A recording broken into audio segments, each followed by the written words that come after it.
Mavoor police register ചെയ്ത POCSO കേസിൽ കുറ്റാരോപിതനായ Mavoor panchayat member Unnikrishnan എന്നിവരെ ഇന്ന് കോഴിക്കോട് പോക്സോ അതിവേഗ കോടതി തെളിവുകളുടെ അഭാവത്തിൽ വെറുതെ വിട്ടിരിക്കുന്നു.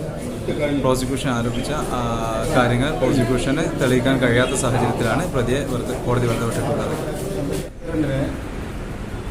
മാവൂർ ഗ്രാമപഞ്ചായത്ത് അംഗമായ ഞാൻ മാവൂർ ഗ്രാമപഞ്ചായത്ത് ചെറുപ്പേര് വെച്ച് നടത്തിയിട്ടുള്ള ദുരന്ത നിവാരണവുമായി ബന്ധപ്പെട്ടുകൊണ്ടുള്ള ഒരു മോക്ക് ഡ്രില്ലിനിടെ ഒരു പ്രായപൂർത്തിയാവാത്ത കുട്ടിയെ പീഡിപ്പിച്ചു എന്നത് ആസ്പദമാക്കിയുള്ള ആരോപണ വിധേയമായിട്ടൊരു കേസ് 2 വർഷമായി കേസ് തുറന്നുകൊണ്ടിരിക്കുന്ന case Kozhikode POCSO fast track കോടതി പ്രതി കുറ്റക്കാരനെന്ന് കണ്ട് ഇന്ന് വെറുതെ വിട്ട ജഡ്ജ്മെൻറ്റിൻ്റെ അടിസ്ഥാനത്തിലാണെന്ന് പത്രസമ്മേളനം വിളിച്ചു ചേർക്കുന്നത്.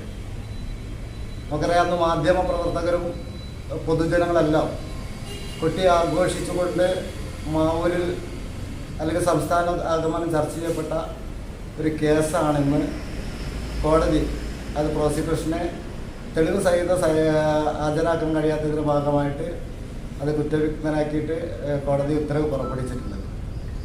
അപ്പോൾ നമ്മൾ ഗ്രാമപഞ്ചായത്ത് അംഗം എന്ന രീതിയിലേക്ക് ഒട്ടനവധി പ്രശ്നങ്ങൾ ഇതുമായി ബന്ധപ്പെട്ടുകൊണ്ട് കുടുംബത്തിലാണെങ്കിലും പൊതുജനമധ്യത്തിലാണെങ്കിലും ഒരുപാട് വിഷയങ്ങൾ ഇതുമായി ബന്ധപ്പെട്ടുകൊണ്ടുണ്ടായിരുന്നു.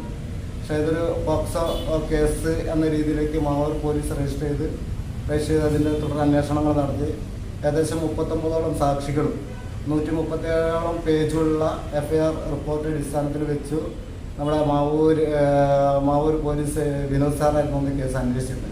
അവർ കൊടുത്ത റിപ്പോർട്ടിൻ്റെ അടിസ്ഥാനത്തിൽ കേസ് രജിസ്റ്റർ ചെയ്തിരിക്കുന്നു. 544/2022 FIR രജിസ്റ്റർ പ്രകാരം കേസ് നടത്തി. ആ കേസാണ് ഇപ്പോൾ ഇന്ന് കോടതി വെറുതെ വിട്ടതായിട്ട് പ്രഖ്യാപിച്ചിട്ടുണ്ട്. അതായത് നിങ്ങൾക്ക് അനുകൂലമായിട്ട് മൊഴി നൽകുകയും ചെയ്തതുകൊണ്ടാണ് ഈ കേസ് ഇങ്ങനെ വിട്ടത് എന്ന് പറയുന്ന ഒരു സാധനം പുറത്തു വരുന്നുണ്ട്. അതിൽ വല്ല വസ്തുതയുണ്ടോ? ഹായ്, നമസ്കാരം. ഞാനിപ്പോൾ നിൽക്കുന്നത് നമ്മുടെ മാവൂരുള്ള കൈരളി സിൽക്സിലാണ്. ഇവിടെ വർഷാവസാനമായി വമ്പൻ ഓഫറുകളാണ് നൽകിയിരിക്കുന്നത്. എന്തൊക്കെയാണെന്ന് നമുക്ക് നോക്കാം. ഇവിടുത്തെ വില കേൾക്കുമ്പോൾ നിങ്ങൾക്ക് മനസ്സിലാകും. എല്ലാ ഐറ്റംസിനും ഡിസ്കൗണ്ട് ഉണ്ട് കേട്ടോ. ബ്രാൻഡഡ് ഐറ്റംസിന് 10% മുതൽ ഡിസ്കൗണ്ട് ഉണ്ട്. ഈ ഓഫറിൽ 490 രൂപ വില വരുന്ന ലേഡീസ് കുർത്തിക്ക് ഇപ്പോൾ വെറും 190 രൂപ മുതലാണ് വില വരുന്നത്. 390 രൂപ വില വരുന്ന ലേഡീസ് സ്കേർട്ടുകൾ ഈ ഓഫറിൽ വെറും 149 രൂപ മുതൽ ലഭ്യമാണ്. ഇവിടെ ഇപ്പോൾ ഷോളുകൾക്ക് വമ്പൻ ഡിസ്കൗണ്ട് ആണ് കേട്ടോ. 99 രൂപ മുതലാണ് വില വരുന്നത്. 490 രൂപ വില വരുന്ന ജെൻ സ്റ്റാൻഡിംഗ് ഷർട്ടുകൾ ഇപ്പോൾ വെറും 199 രൂപ മുതൽ ലഭ്യമാണ്. 390 രൂപ വില വരുന്ന കുട്ടികളുടെ ഷർട്ടുകൾ ഇപ്പോൾ വെറും 100 രൂപ മുതൽ ലഭ്യമാണ്. 399 രൂപ വില വരുന്ന ജെൻസ് ടീഷർട്ടുകൾ ഇപ്പോൾ വെറും 99 രൂപ മുതൽ ലഭ്യമാണ്. 299 രൂപ വില വരുന്ന കർട്ടനുകൾക്ക് ഇപ്പോൾ വെറും 149 രൂപ മാത്രം. നവംബർ 18 മുതൽ തുടങ്ങുന്ന കൈരളിയുടെ ഈ ഓഫർ പെരുമഴയിൽ 10% മുതൽ 50% വരെ എല്ലാ വസ്തുക്കൾക്കും ഡിസ്കൗണ്ടുകൾ ലഭ്യമാണ്. Welcome to Kairali silks Mavoor. ഇങ്ങനെ വിട്ടത് എന്ന് പറയുന്ന ഒരു സാധനം പുറത്തു വരുന്നുണ്ട്. അതിൽ വല്ല വസ്തുതയുണ്ടോ?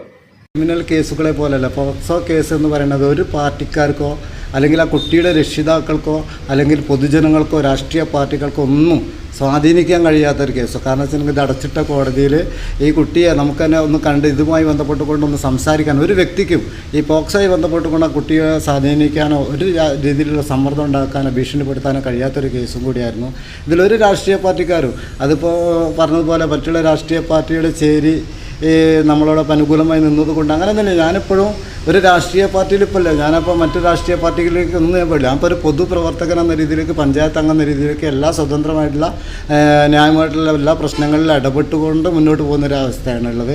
മറ്റു രാഷ്ട്രീയ പാർട്ടികളിലേക്ക് പോയി അല്ല അവരുടെ സമ്മർദ്ദം അവരുടെ സാധ്യതകളൊന്നും ഉപയോഗപ്പെടുത്തിയിട്ടല്ല ഈ കേസ് ഒത്തുതീർപ്പ് അല്ല വ്യവസ്ഥയിലേക്കൊന്നും ആയിട്ടല്ല ഉള്ളത്. ഇത് കൃത്യമായിട്ട് ഇത് APPക്ക് പ്രോസിക്യൂഷൻ ഇത് തെളിയിക്കാൻ കഴിയാത്തതിൻ്റെ ഭാഗമായിട്ട് മാത്രമാണിത് കേസ് ഇന്ന് നിരുപാധികം വിട്ടയച്ചിട്ടുള്ളത്. അല്ലാതെ മറ്റ് രാഷ്ട്രീയ പാർട്ടികളുടെ അല്ലെങ്കിൽ സമ്മർദ്ദങ്ങളോ അല്ലെങ്കിൽ അവർ നമ്മളെ സഹായിച്ചുകൊണ്ടോ കുട്ടിയെ മൊഴി മാറ്റി പറയുന്നതിന് വേണ്ടിയുള്ള ഹെൽപ്പ് ഒന്നും അവരെ ഭാഗത്തുനിന്നുണ്ടല്ലോ. ആർക്കും ഇതിനെ ഒരിക്കലും നമുക്കറിയാം, എല്ലാവർക്കും പത്രക്കാർക്ക് അറിയാമല്ലോ. ഇപ്പോൾ പോക്സോ കേസ് എന്ന് പറഞ്ഞാൽ ആർക്കും സ്വാധീനിക്കാൻ പോകുന്നവന് പോലും ഇതിൽ പ്രതിയാവുന്നൊരു സാഹചര്യമാണ് നിലവിൽ ഈ കേസുമായി ബന്ധപ്പെട്ട് കൊണ്ടുപോകും. അപ്പോൾ അത് ഒരിക്കലും ഒരു രാഷ്ട്രീയ പാർട്ടികളുടെ പിന്തുണയോടെ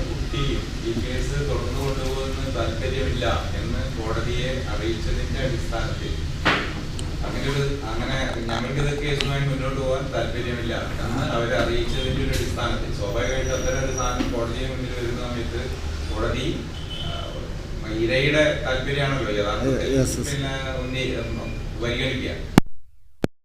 ആ ഒരു സാധനം മകൾക്കെതിരെ ഏറ്റവും കൂടുതൽ UDF ആണ് പിന്നെ പ്രക്ഷോഭം നടത്തിയിട്ടുണ്ടായിരുന്നത്. മാവൂർ അങ്ങാടിയിൽ വെച്ചിട്ടുണ്ടായിരുന്ന ബോർഡ് നിങ്ങൾ പുറക്കുന്നുണ്ടാവും.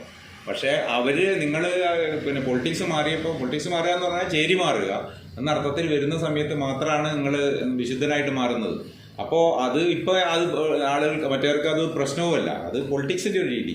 പക്ഷേ ഇതിൽ ഇങ്ങനൊരു സംഗതി നിലനിൽക്കുന്നുണ്ട് എന്നതാണ് അതിൻ്റെ ഒരു യാഥാർത്ഥ്യം. നിരപരാധിയായിരുന്നോ നിങ്ങൾ എന്നത് സത്യത്തിൽ ഈ പറഞ്ഞൊരു സംഗതി അനുസരിച്ചിട്ട് കേസിൽ പിന്നെ വിധി പലതും വരും.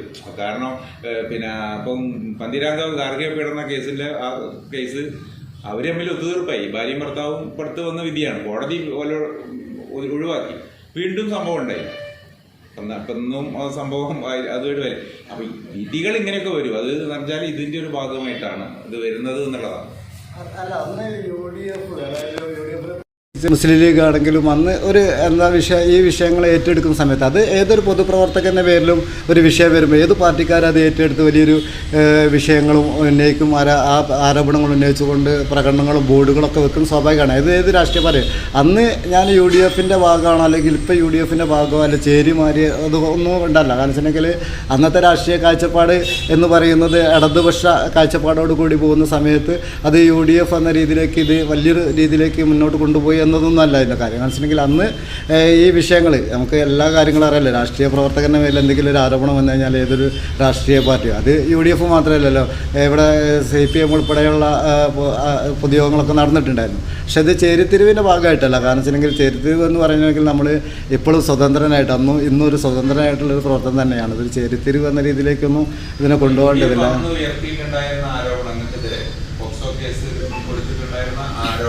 പ്രക്ഷോഭം നടത്തിയത് തെറ്റായിരുന്നു, അവർ ചെയ്തിരുന്ന എല്ലാം തെറ്റായിരുന്നു നിങ്ങൾക്ക് ബോധ്യപ്പെട്ടിട്ടുണ്ട്? അതല്ല, അത് ഒരു UDF ഇപ്പൊ ഇങ്ങനെ നിങ്ങൾ നിരപരാധിയാണെന്ന് കോടതി വിധിക്കുമ്പോൾ അന്ന് UDF ചെയ്തിട്ടുണ്ടായിരുന്ന പ്രവർത്തനങ്ങൾ, നിങ്ങൾക്കെതിരെ നടത്തിയിരുന്ന പ്രക്ഷോഭങ്ങൾ, നിങ്ങൾക്കെതിരെ ബോർഡ് വെച്ചത്, അതൊക്കെ തെറ്റായി നിങ്ങൾ അംഗീകരിക്കുന്നുണ്ടോ? അല്ലെങ്കിൽ അവർ ചെയ്തതായിരുന്നു? അല്ല, അത് അന്ന് അത് അന്ന് UDF മാത്രമല്ലല്ലോ. നിങ്ങൾക്കറിയാലോ, ഞാൻ പ്രതിവാദനം ചെയ്യുന്ന എൻ്റെ പാർട്ടി ഉൾപ്പെടെ ഒരു പൊതുയോഗം വെക്കുകയും അതോടൊപ്പം തന്നെ പരസ്യമായിട്ട് എന്നെ തള്ളി പറയുകയും അതുപോലെ തന്നെ എന്നെ പരസ്യമായിട്ട് പാർട്ടിയിൽ നിന്നും അതുപോലെ തന്നെ എൻ്റെ ജോലിയിൽ നിന്നൊക്കെ ഒഴിവാക്കിയ സ്ഥിതി അന്നുണ്ടായിരുന്നു. അത് അന്ന് പാർട്ടി എന്നതല്ല, ഒരു വിഷയം ഒരു പൊതുപ്രവർത്തകൻ ചെയ്യേണ്ടതായുള്ള കാര്യങ്ങൾക്ക് എന്തെങ്കിലും അപകീർത്തിപരമായിട്ടുള്ള അല്ലെങ്കിൽ ആരോപണം വരുന്ന സമയത്ത് ആ UDF ആണെങ്കിലും മുസ്ലിം ലീഗ് ആണെങ്കിലും കോൺഗ്രസ് ആണെങ്കിലും CPM ആണെങ്കിലും എടുക്കേണ്ട ആ രാഷ്ട്രീയ കാഴ്ചപ്പാട് എടുക്കേണ്ട നിലപാട് തന്നെയാണ് അന്നെടുത്തത്.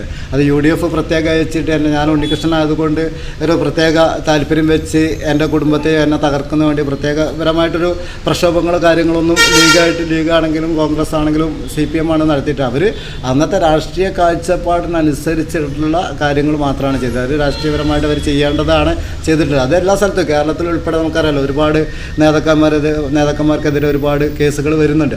ആ കേസുകളൊക്കെ വരുന്ന സമയത്ത് ഇതുപോലെ എല്ലാ രാഷ്ട്രീയ പാർട്ടികളും അത് ഏറ്റെടുക്കാറുണ്ട്. അത് ഏറ്റെടുക്കുമ്പോൾ രാഷ്ട്രീയ കാഴ്ചപ്പാട് കൂടി അതിൻ്റെ പ്രവർത്തനം നടക്കും. ഇപ്പോൾ ലീഗിന് പ്രത്യേകിച്ച് എന്നെ തളർത്താനോ വളർത്താനോ എന്നുള്ള താല്പര്യം കൊണ്ടൊന്നല്ല, അപ്പോൾ ഒരു ചേരിത്തിരിവിൻ്റെ ഭാഗമായിട്ടല്ല ഇത്. അന്നും ഇന്നും അതായത് എല്ലാ പാർട്ടിക്കാരും, ഞാൻ പറഞ്ഞല്ലോ, എല്ലാ പാർട്ടിക്കാരും നമുക്ക് വേണ്ട രീതിയിലുള്ള പിന്തുണയും സപ്പോർട്ടും കാര്യങ്ങളൊക്കെ പാർട്ടിപരമായിട്ടും വ്യക്തിപരമായിട്ടൊക്കെ നമുക്ക് നൽകിയിട്ടുണ്ട്.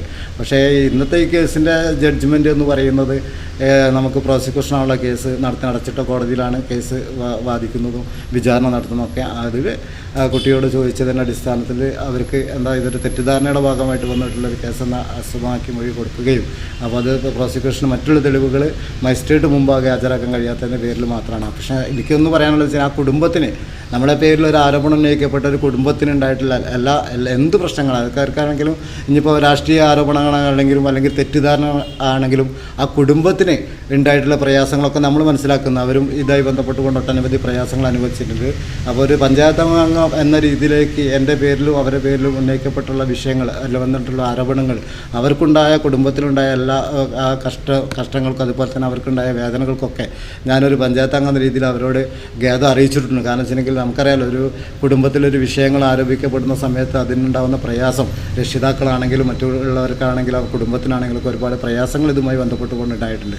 പത്രങ്ങൾ എഴുതിയിട്ടുണ്ട്, ചാനലുകളിലൊക്കെ വന്നിട്ടുണ്ട്. അപ്പോൾ അവർക്കും മാനസികമായിട്ടും അവർക്കും പ്രയാസങ്ങളുണ്ട്. ആ മാനസികമായിട്ടുള്ള പ്രയാസത്തിനൊക്കെ ഇന്ന് ജഡ്ജ്മെൻറ്റ് കഴിഞ്ഞതിന് ശേഷം ഞാൻ ആ കുടുംബത്തോട് ഖേദം അറിയിച്ചിട്ടുണ്ട്. അത് നമുക്ക് പറയാൻ പറ്റില്ല. അവരും നല്ലപോലെ എനിക്കറിയാം എൻ്റെ കുടുംബം ഇതുപോലെ തന്നെയാണ്. നമ്മൾ താമസിക്കുന്നൊരു എന്താ പറയുക തീരെ സാധ്യതകൾ അതുപോലെ തന്നെ സാമ്പത്തിക ഭദ്രത ഇല്ലാത്ത ഒരു ചെറിയ ഒരു കുടുംബമായിട്ട് താമസിക്കുന്നതാണ്. എൻ്റെ കുടുംബത്തിൽ അത് ബന്ധപ്പെട്ടുകൊണ്ട് എൻ്റെ കുടുംബം പോലെ തന്നെയാണ് മറ്റുള്ള ആ കുടുംബത്തെ ഞാൻ അന്നും കാണുന്നത്.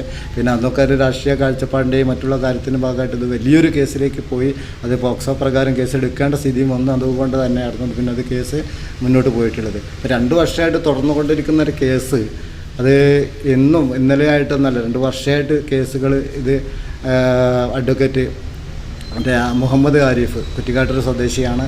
അദ്ദേഹം കേസ് നടത്തി അത് കേസിൻ്റെ അവസാന ഒരു വിധി വരുന്നവരെ നമുക്കൊരു പ്രയാസങ്ങളൊക്കെ ഉണ്ടാവുമല്ലോ. പോക്സോ കേസ് എന്ന് പറയുന്നത് വലിയൊരു പ്രയാസമുള്ളൊരു കേസാണ്. അപ്പോൾ അതിൻ്റെയൊക്കെ സത്യസന്ധമായ കാര്യങ്ങൾ കോടതിക്കും ബോധ്യപ്പെട്ട് ആ കുടുംബത്തിനും ബോധ്യപ്പെട്ടതിൻ്റെ അടിസ്ഥാനത്തിൽ ആ കേസ് ഇന്നത്തോടു കൂടി അവസാനിച്ചിരിക്കുകയാണ്. അപ്പോൾ കോടതിയോടും അതുപോലെ തന്നെ ആ കുടുംബത്തോടും എന്നെ സ്നേഹിച്ചവരോടും എല്ലാ രാഷ്ട്രീയ പാർട്ടിയും, ഒരു രാഷ്ട്രീയ പാർട്ടിയെയും കുറ്റം പറയാനോ അവരെ അപകീർത്തിപ്പെടുത്താനോ വാർത്ത സമ്മേളിച്ച എല്ലാ രാഷ്ട്രീയ പാർട്ടികളോടും നന്ദിയും വ്യക്തികൾ, മാധ്യമപ്രവർത്തകർ എല്ലാവരോടും നന്ദിയും കടപ്പാടും അറിയിക്കുന്നുണ്ട് ആ വിഷയത്തിൽ.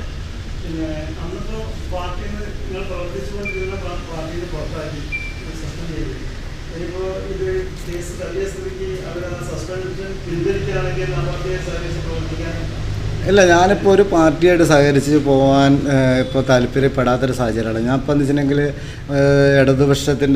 ഇടതുപക്ഷമായി ബന്ധപ്പെട്ടുകൊണ്ടൊരു ജനപ്രതിനിധിയായിട്ട് കൽപ്പള്ളി തിരഞ്ഞെടുക്കപ്പെട്ടിട്ടുള്ളത്. അപ്പോൾ കൽപ്പള്ളി തിരഞ്ഞെടുക്കപ്പെട്ടതിന് ശേഷം ഞാൻ സ്വതന്ത്ര സ്ഥാനാർത്ഥിയായിട്ടാണ് മത്സരിച്ച് ജയിച്ചിട്ടുള്ളത്. അപ്പോൾ അതേ സ്വതന്ത്രനായിട്ട് തന്നെയാണ് എപ്പോഴും മുന്നോട്ട് പോകുന്നത്.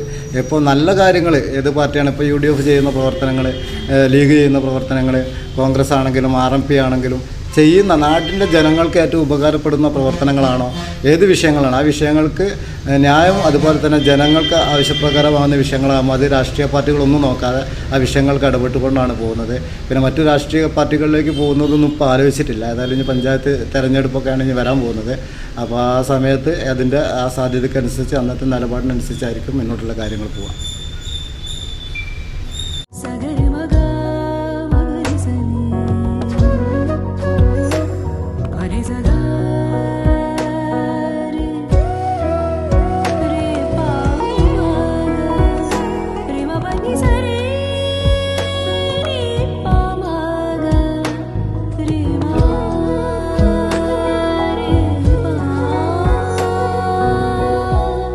Kadodi Gold and Diamonds, Mavur, Puvattuparambur.